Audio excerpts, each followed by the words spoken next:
Rock Lee trained harder than Goku. And before you rage in the comments, let me explain why this is not even debatable, and no one takes this debate topic. One was born with everything, the other was born with nothing. And what I mean by everything is, Rock Lee, for example, had absolutely no chakra, no magic, no help.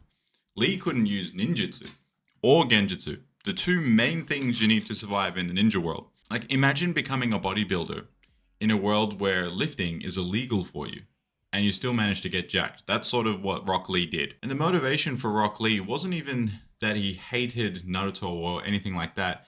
He was just ignored. Like, he literally had less screen time than the Toads. Rock Lee literally had to train hard to stay relevant, to be kept in the main plot of the story. Like, his fight wasn't for glory, it was for acknowledgement. And the thing that makes Rock Lee really great is that he didn't train in a healing chamber.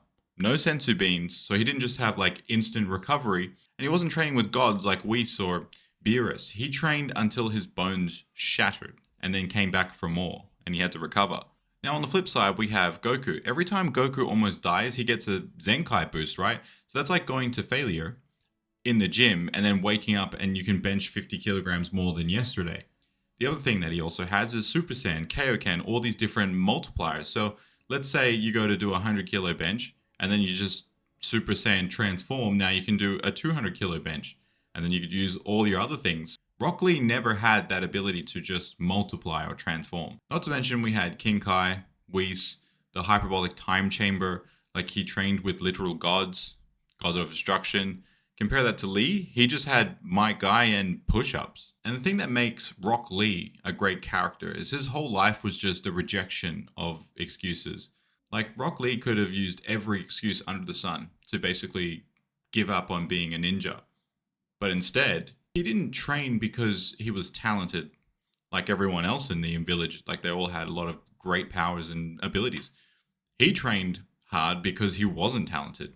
And it's the same for most people, I think. It's the same reason even I hit the gym. Like, I don't go to the gym to chase likes or to get respect or something like that. I find it quite easy to just stay consistent and go to the gym, to diet, and to lift lots of weight. That's something that most people aren't consistent with. Whereas Rock Lee is a great example of someone who is consistently training. And even Goku is a good example of being consistent with his training too. I mean, all he wants to do is just fight everyone. Now, in terms of bodybuilders, even Arnold curled like really, really heavy weight, like 120 kilos. Like, he was always looking for ways to push the limits of mechanical tension to build the biggest and greatest chest and biceps. It's about pushing your limits, right? Because I would do a barbell curl with an easy curl bar. I would say that's the most basic exercise, and I think it's something that everyone will grow if they would do a barbell curl that is done in the beginning very strict, then when it gets heavier, with a little cheating, and then when it gets really heavy, more cheating. You know, there's nothing wrong with that. Ultimately, the heavier you lift, the more muscle size. So it's the same with me. Even in my pull day, I do biceps on pull day or back day. And, you know, most people you'll see when they're doing their curls, they just pick up 2 5-kilo dumbbells or 10-pound dumbbells and just curl. Meanwhile, some of the biggest arms are just going really, really heavy. As heavy as they can with slow eccentrics.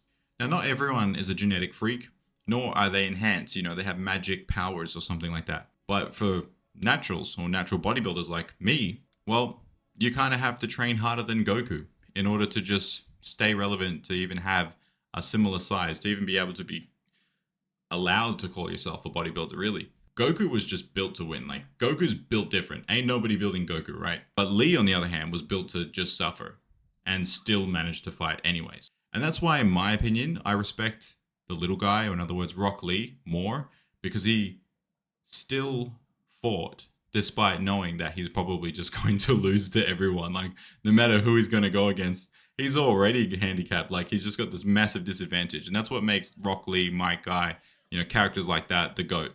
Compare this to someone like Goku, who always has like a, you know, ace up his sleeve.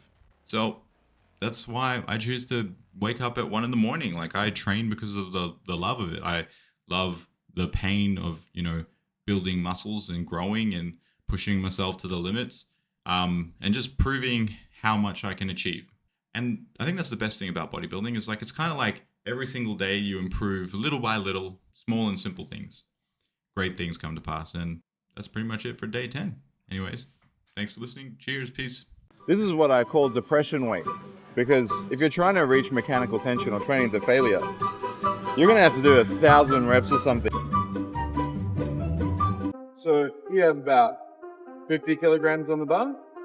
And even if you have to swing it up a little bit for your first set or something, controlled eccentrics. So even if you just control the weight coming down, like this, it's still better than if you did 1,000 of that one. And I promise you this, you'll get to failure a lot quicker this way than doing it that way.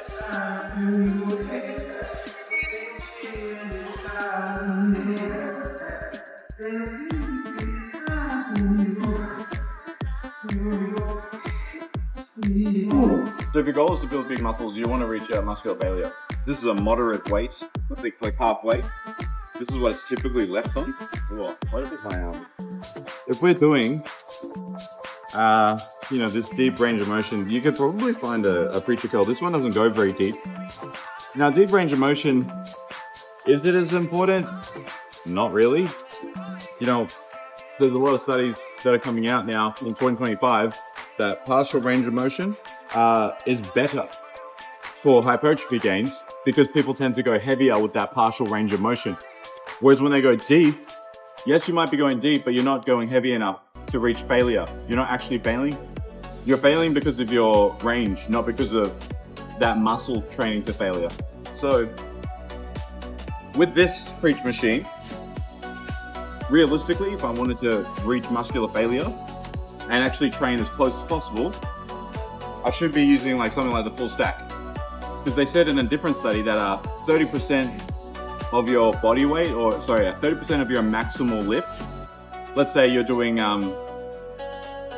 the lightest one here, people tend to never train to failure ever if they only do 30% of their max one.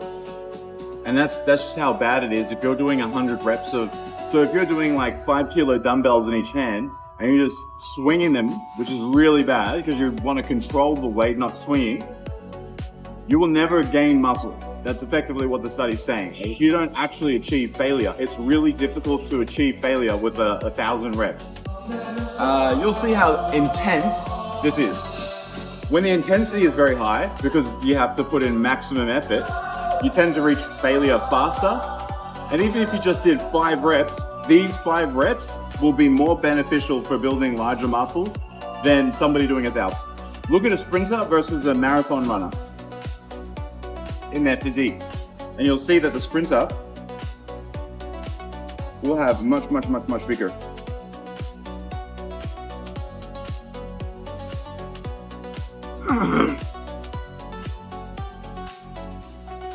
Okay, so you don't want to do what I was just about to show you. Some people do this and you'll see that they sit down, which is basically like that.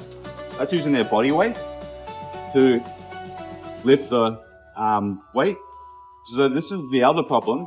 Some people go too light and then some people go too heavy. If you can't control the weight without cheating, using your body weight or something like that, you're not actually controlling the weight.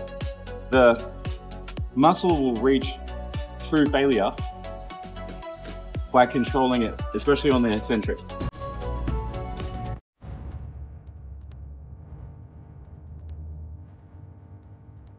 I'm already gassed now. So I want to try and hit 8 to 12 reps.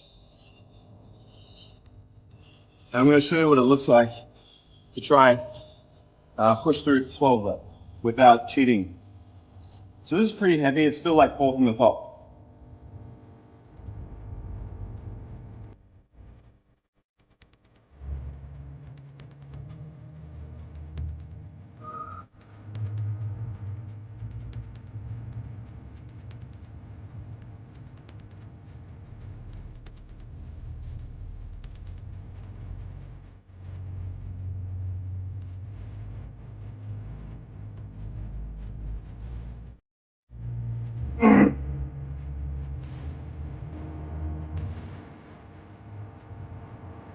All right, so I got to 9, Ideally, I wanted to hit 12. It has so much. I could probably add some 3 more now.